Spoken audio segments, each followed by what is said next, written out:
Tayo na po ang bawat isa. Tayo po ay manalangin. Sige po. Yan. Aming Panginoon na makapangyarihan sa lahat. Nagpupuri po kami at nagpapasalamat sa biyaya at pagpapala ng kalakasang ipinagkaloob na po sa bawat isa. Maraming salamat po. Tunay nga, ikaw ang Diyos na mabuti at ikaw ang Diyos na nagpapagaling, Panginoon, sa lahat ng uri ng karamdaman. Kaya naman po, maraming salamat sa mga kapatirang nakakaranas man lang hindi maganda pagkaramdam, pero alam namin, Lord, may nakahanda ka na po ang kagalingan pinagkaloob sa kanila. Kaya, Diyos, maraming salamat po sa gabi nito. Amin po dinudulog sa inyo ang aming mga sarili. Hayaan niyo po, Lord, na makapag-confess po kami sa inyo sa gabi nito. Lahat po ng aming nagawang hindi naging kaaya-aya sa inyong mga pandinig at paningin.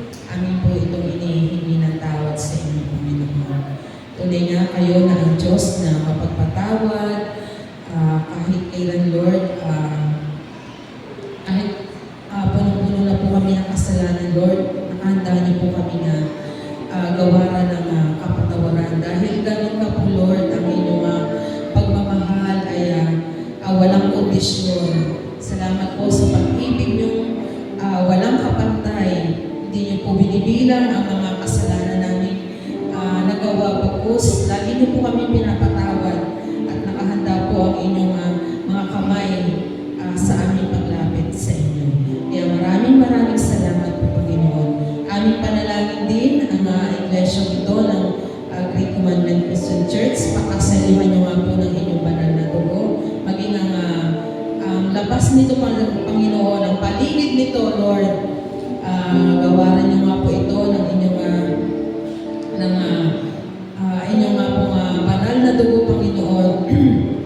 And sa aming pong gawain sa gabi nito, pakabasbasan niyo din po ang lahat ng tatayo pa sa banal na pulpito nito. Itago niyo po sila sa inyong banal na likuran mula po sa magpapaawit at sa magigitara, Panginoon. Maging kalugod-lugod po sa inyong pandinig ang mga awiting kanilang inihanda at aming pagsasalu-saluhan din, Panginoon. Pupurihin ka po namin sa abot ng aming makakaya, Panginoon, at wala po kami maging reservasyon, Panginoon.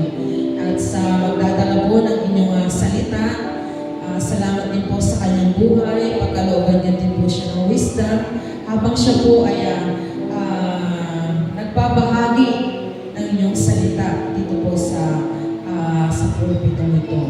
And sa prayer request din naman po, yan, sa buhay po ni Marlene, anumang inihanda niya pong mga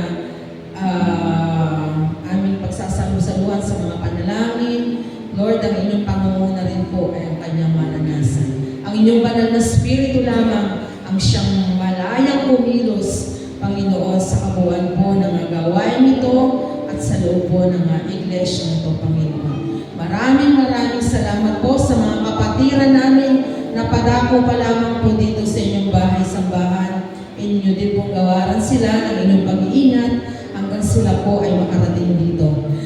Maraming salamat po. Ang lahat-lahat po ng ito, Panginoon, ay amin pong ipinagpapasalamat sa matamis na pangalan ng inyong anak na si Jesus. Amen and amen. Amen. Tunay nga po, Panginoon yung patuloy na malugod sa pagsamba na gagawin po natin.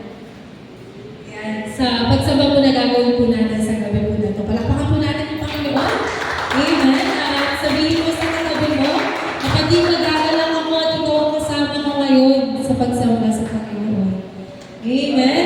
Sabi nga po sa awit 133 verse 1, napakaligaya at kahanga-hanga sa ating pagmasid ang nagkakaisa at laging sama-sama na magkakapatid. So sa gabi po na to, patuloy natin bibigyan ng papuri ang Panginoon. Yan, sasambahin natin siya sa Espiritu at sa katotohanan.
nga, Panginoon, namamangha kami sa katapatan na patuloy na pinaparanas mo sa bawat isa.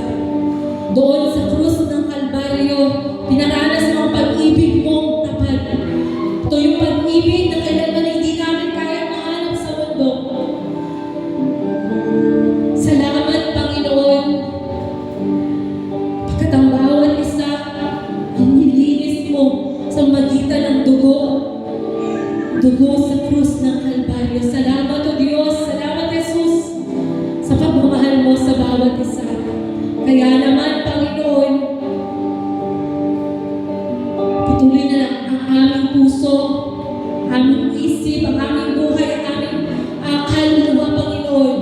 Patuloy na magpapasalamat at saan ba sa iyo sa Espiritu at sa katotohanan. Sa diyang kay buti mo, Panginoon.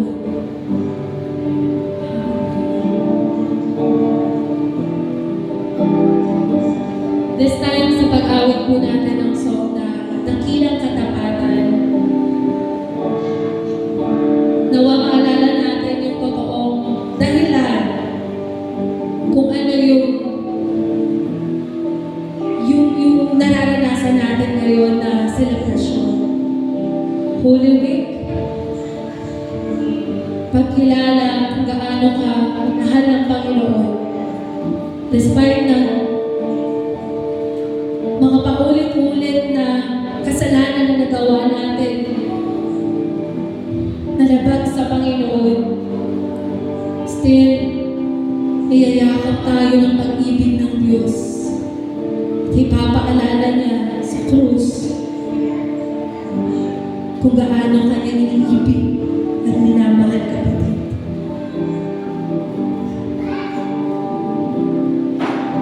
Sama-sama po natin sambahin ang ating Panginoon. Sa diyang kay buti mo, Panginoon. Sa diyang kay buti na ating Panginoon.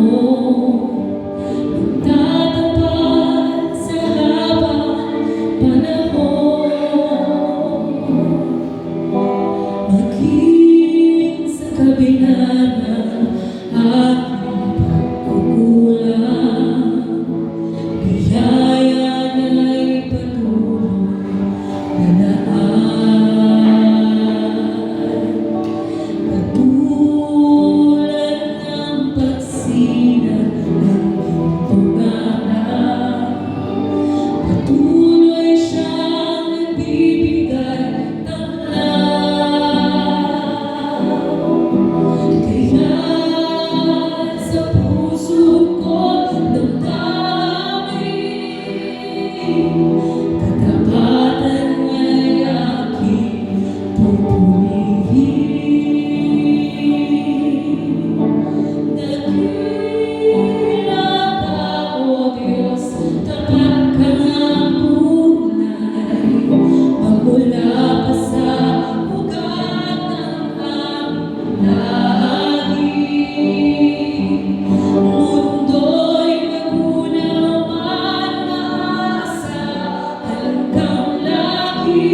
Sabi po, now the Lord is the Spirit, and where the Spirit of the Lord is, there is freedom. Ibig sabihin, ang Diyos ay sumasa atin at may kalayaan sa pagsamba at pasasalamat mo kapatid sa mga oras na ito. Nawa,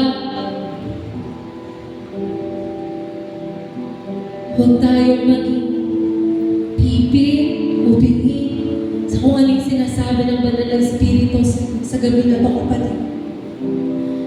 Pwede bang magpasalamat ka sa Kanya sa pamamaraan kung saan alam mo makapagbibigay kaluguran sa Kanya? Magpasalamat ka sa magitan ng panalangin, magpasalamat ka sa magitan ng pagpupuri. Galak na galak ang Panginoon na marinig ang tinig mo, kapatid. Magpasalamat ka. Lord, maraming salamat pagkat ang kalayaan ay aming pong naranasan. Salamat pa na ng Espiritu. Pagkat ikaw ay sumasa amin, Panginoon. Kaya naman, Lord, aming nararanasan ang unay na kagalakan sa presensya mo. Salamat, Panginoon, pagkat itong kapayapaan aming pong nararanasan sa puso namin ay hindi ito sa mundo. Ito ay pagkakaloob mo ng biyaya sa bawat isa. Salamat, Panginoon. Pagkat nananalaytay, Panginoon, ang pagmamahal mo sa bawat isang pag-ibig na ibinuhos mo sa krus ng Kalbaryo. Salamat, Lord. Pagkat gaano man kami karuming sa iyong harapan,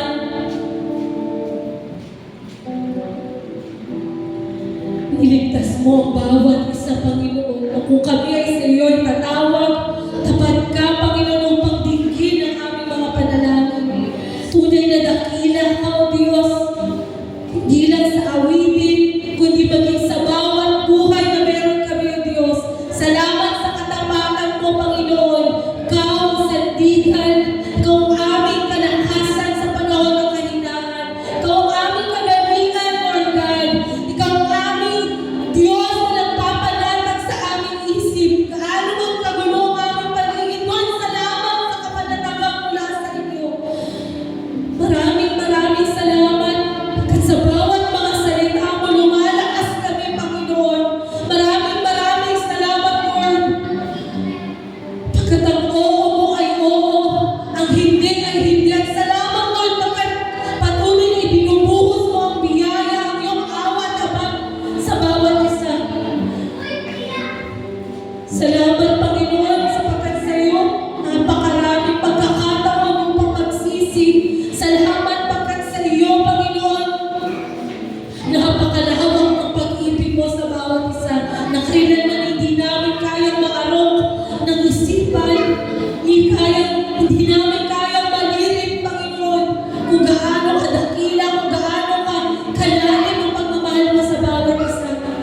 Kahit sa gabi na ito, Panginoon, we surrender everything to you, Lord God, dahil alam namin na mas kaya mo, Panginoon.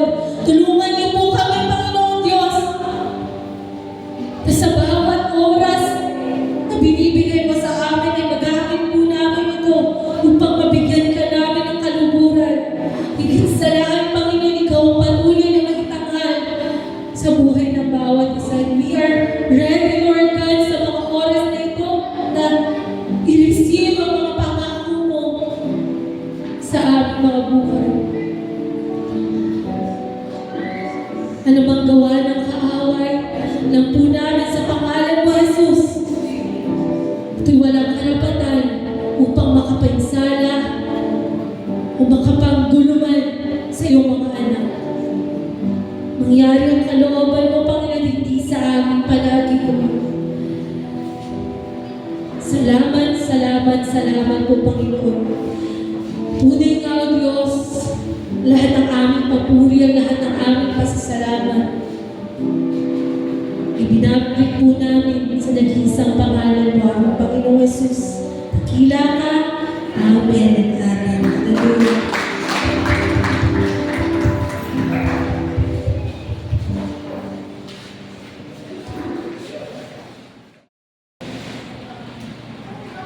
Magandang gabi po sa ating lahat.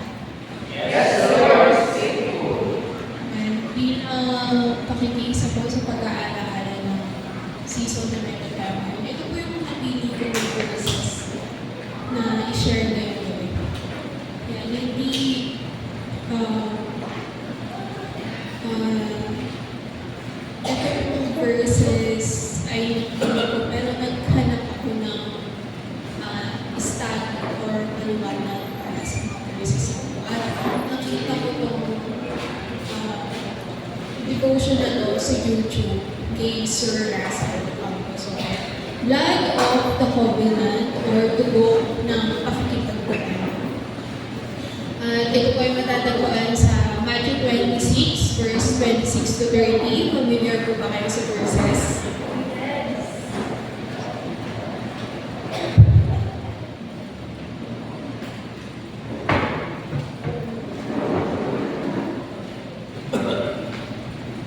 Ayan, sige po. Samahan niyo po ako sa pagbasa ng ating text ngayong gabi.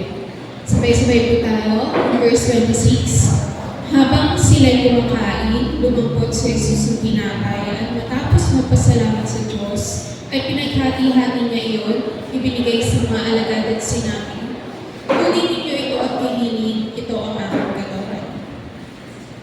Pagkatapos, lumampot siya ng kopa, nagpasalamat sa Diyos at ibinigay iyon sa kanila. Sinabi niya, kayong lahat ay uminom nito, sapagkat ito ang aking dugo, ng katibayan ng tipan ng Diyos. Ito ang aking dugong ibinubuhos para sa kapatawaran ng kasalanan ng marami. Sinasabi ko sa inyo kung hindi na ako iinom itong katas ng ubas hanggang sa araw na inumin kong panibago ng kasalo ninyo sa kaharian ng aking Ama. At pagkaawit ng isang himno, sila'y nagpunta sa bundok ng mga kuling. Yan, in verse, pabalik nga po sa verse 26. 20, verse 20. Yan, nakalagay po dyan. Ito daw po yung tipan. So, yung ginagawa pala natin every first Sunday, ito pala yung pag-aala-ala ng tipan natin with Jesus. And ito na po yung tinatawag na yung covenant na matatagpuan sa New Testament. Sige po, next slide. Yan, pero kung natatandaan nyo, meron tayong Old Covenant. Ito naman yung matatagpuan sa Old Testament. Itong Old Covenant, sige, balikan natin kung ano yung kaibahan ng Old Covenant sa New Covenant. Next po. Yan, may kita natin yan sa Exodus chapter 24, verses 6 to 8. Sabay-sabay po natin ulit basahin. Ang kalahati ng dugo ng pinatay na hayop ay inilagay niya sa palabong mangkok at ang kalahati binuhos niya sa altar. Kinuha niya ang aklat ng tipan at binasa ng malakas. Sabay-sabay namang sumagot ang mga Israelita. Susundin namin ang lahat ng utos ni Yahweh. In verse 8, pagkatapos, kinuha ni Moises ang mga mangkok ng dugo at minisika ng mga tao. Sinabi niya, ang dugong ito ang siyang katibayan ng pakikipagtipang ginawa sa inyo ni Yahweh sa pagbibigay sa inyo ng kautosan ito. Amen. Ayan. Ang Book of the Covenant, ito po yung or yung salitang covenant, ito yung kasunduan. At yung kasunduan na meron dito sa verses na binasa natin, ito yung kasunduan sa pagitan ng Diyos at ng Israel that time na si Moises ang siyang nanguna. At yung kasunduan, syempre, di ba? Ito yung agreement between between both parties. Hindi pwedeng one-sided lang. Kailangan nag-agree yung bawat side. Yan. And yan, makikita nyo sa pictures yung dugong wini-receive ni Moises dyan sa mga tao. Ito yung tinatawag na blood of the covenant, na Old Covenant. Ito yung dugo mula doon sa alay na hayop, nang galing sa isang hayop. Hindi po ito nalalagay doon sa mga blood compact na napapanood natin sa movies. Yung nagsusugat sa palad. Tapos magkakamayan sila bilang selyo ng kanilang kasunduan. And ibig sabihin, ang kasunduan ito ay selyado ng dugo, pinagtibay ng dugo. At that time, kapag hindi ka tumupad or hindi tumupad ang tao sa kasunduang ito, with God ay dadanak naman ng dugo. Di ba ganun sa Old Testament na kapag ikay may kasalanan, kaakibat mo yung kaparusahan ng kamatayan. Yan. And dito naman po sa next, in Deuteronomy chapter 28, ito po yung kasunduan nila na kapag sumunod sila sa kasunduan, maliit pala, kapag sumunod sila sa kasunduan, meron silang pagpapala, blessings for obedience. And kapag naman hindi sila sumunod, merong curses for disobedience. Yan, nakatalayan dyan lahat. And pag may time kayo, balikan niyo po. Yan, next slide po. Old Covenant. Yan.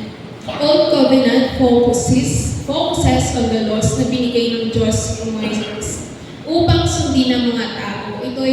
Ito po yung inipon sa isang libro at tinatawag na Mosaic Law na meron sila noong Old Testament. This covenant o ang kasunduang ito ay sa pagitan ng Diyos at ng Israel.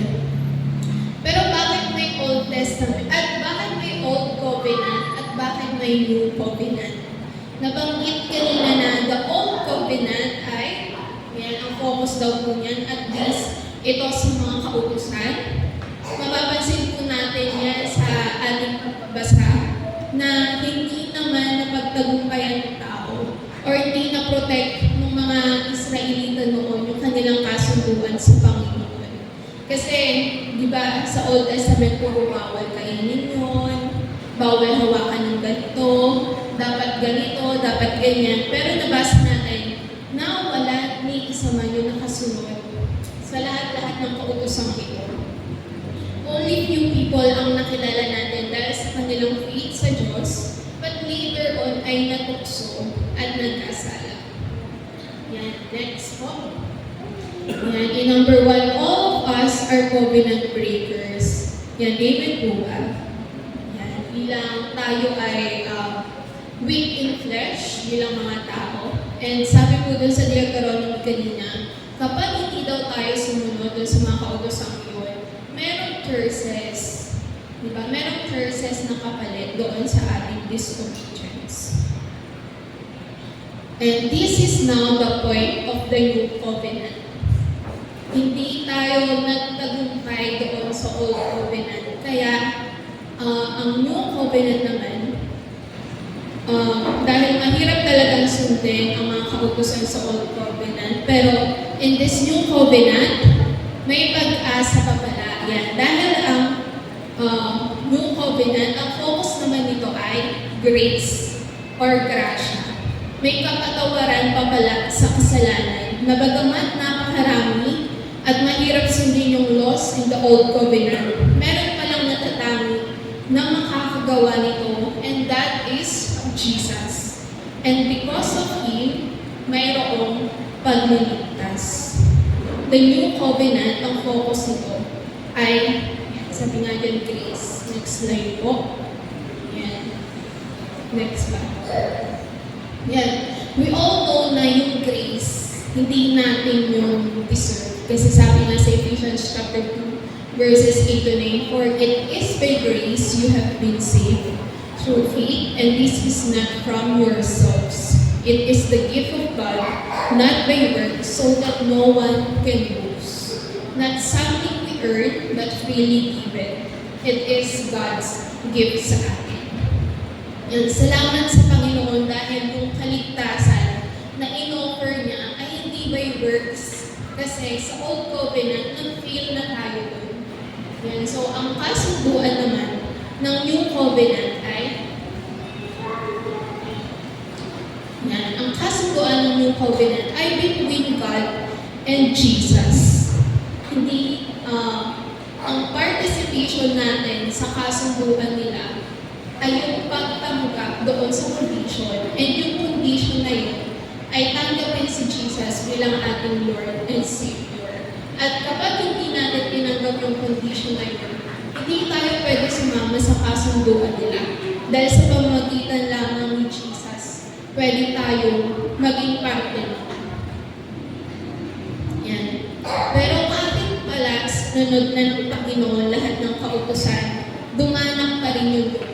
And again, sa New Covenant, meron pa din dugo na kaugnay. Because this New Covenant is now between God and Jesus, it must be sealed again by blood. But this time, hindi na mula sa dugo ng isang hayop, kundi mula na sa isang Diyos na nagkatawang tao. Yan, sabi dito. Ito daw, next slide po. Sapagkat ito ang aking dugo, nakatibayan ng tipan ng Diyos. So, ibinuwestra niya yung alak ng banal na hapunan bilang simbolo ng kanyang dugo na dadaan few days ago ng kanilang huli or banal na hapunan.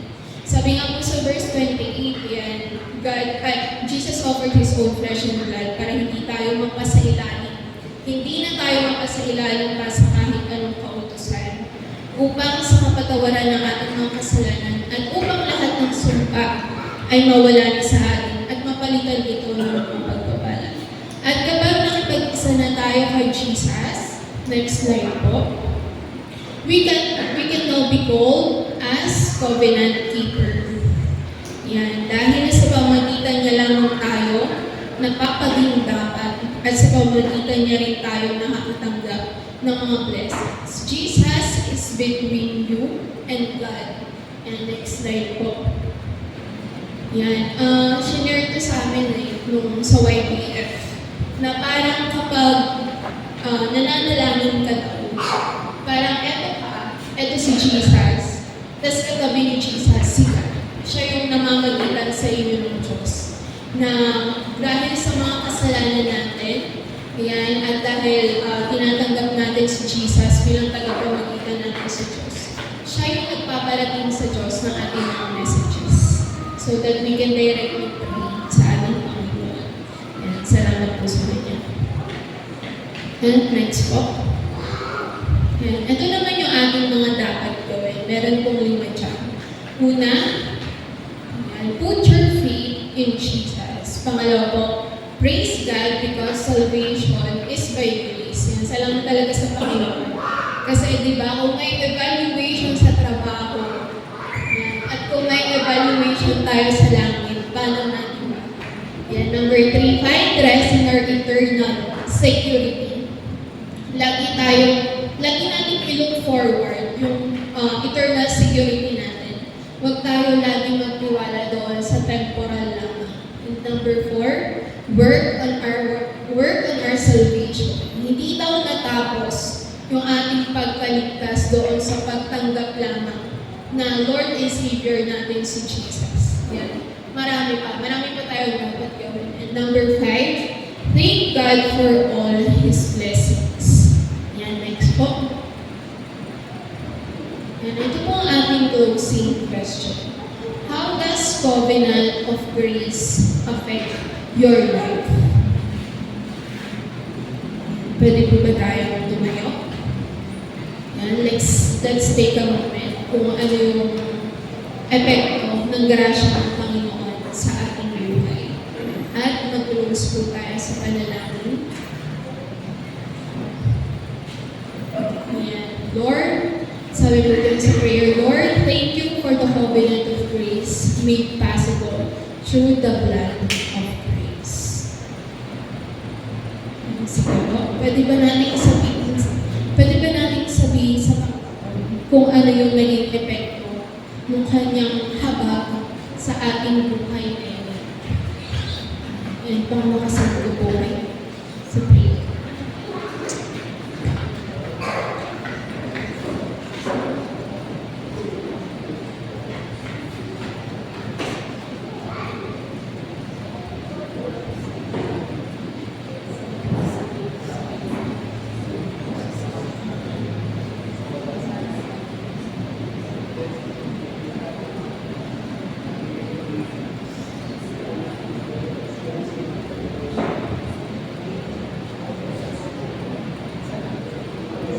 Panginoon Diyos, sumapayarihan sa lahat.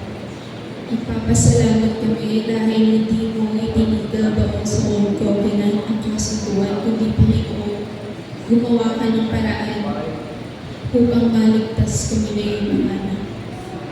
Salamat, Panginoon, for this new covenant.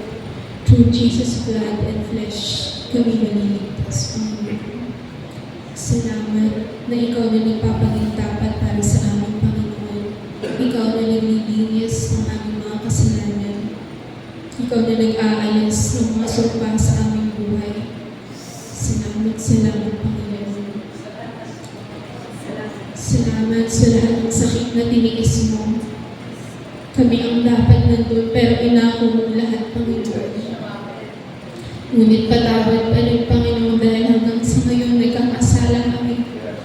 Na ang mga kasalanan yun nagsisilbing latay pa rin sa iyo, Panginoon. Patawad dahil sa mga kasalanan ito, nasasaktan ka pa rin namin, Panginoon. Patawad, Panginoon, hanggang ngayon. We ask for your help. Ikaw lamang ang may kakayahang magbago sa amin, Panginoon. Sa aming mga sarili, napakahirap nito. Pero para sa iyo, Panginoon, siyang may kakayahang maglinis. Siyang may kakayahang baguhin ang aming buhay. Malaya kang pumilos, Panginoon. Tunay nga ng iyong dugo ay nagpapalaya sa kahit anuman. Sa kahit anumang sakit. Kahit anumang curse. Kahit anuman na hindi namin kaya, Panginoon, pero sa pamagitan mo, makakaya namin. Salamat, Panginoon, dahil sa banal mong habag, we are now safe. Salamat, Panginoon, sa kagandahan ng loob sa iyong pagmamahal sa aming mga anak. Lord, every first Sunday na iti-take namin, iririnig namin ang banal na hapunan, maalala namin ang covenant namin with you. May we reflect before taking those, Panginoon, nagsisilbing symbol ng iyong flesh and blood. Hayaan mo, Panginoon, na kami ay malinis bago namin tanggapin yun, Panginoon. Hayaan mo, Panginoon, na sa kahit anong gawin namin, ang covenant namin with you ang aming mahalala.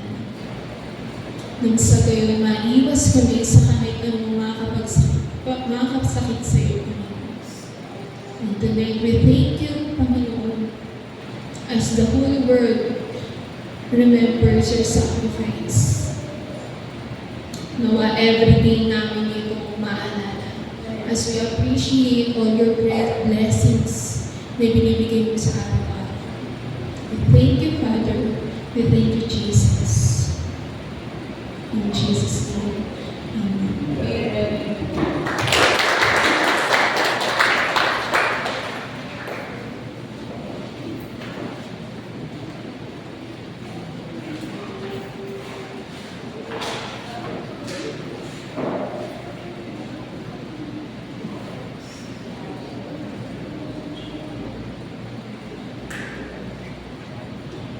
Salamat sa biyaya at habag ng Diyos dahil nialay ni Jesus yung kanyang buhay para sa ating mga makasalanan. Kaya kung basahin ko ang banal niyang salita na matatagpuan po sa Ephesians chapter 3 verse 20. Sabi po doon, ang Diyos ay makagagawa ng higit pa kaysa sa maaari nating hilingin at isipin. Yan, kaya sa gabi ito, alam natin na sobra-sobra yung mga biyaya at pagpapala niya at alam natin sa gabi ito na ang lahat ng ating mga prayer requests ay kanyang tutugunin ayon sa kanyang kalooban, hindi sa ating kalooban. Kaya kuha po tayo ng ating kapartner. Yan, share po natin yung mga prayer request natin. Sama-sama po tayo mananalangin.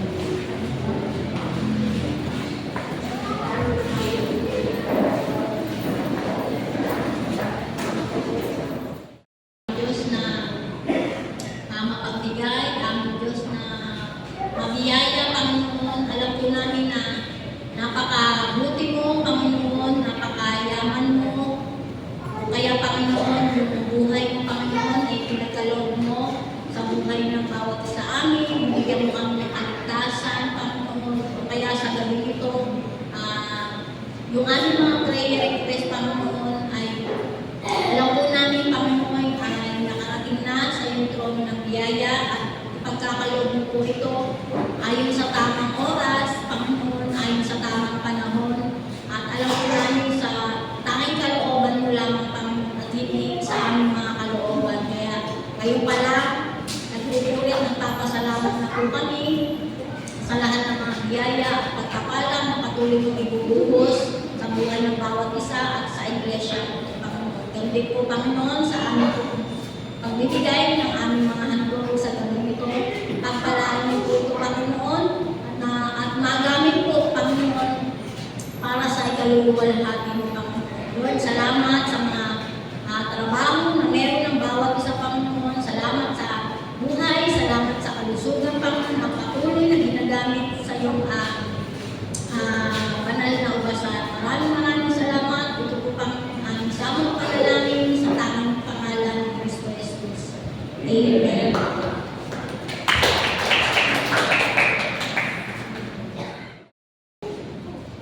Kasi po tayo po ay nanalangin. Ang maraming Diyos na makapangyarihan sa lahat. Tunay nga po, Panginoon, maraming salamat po sa tagumpay na amin po naranasan ngayong gabi po na ito.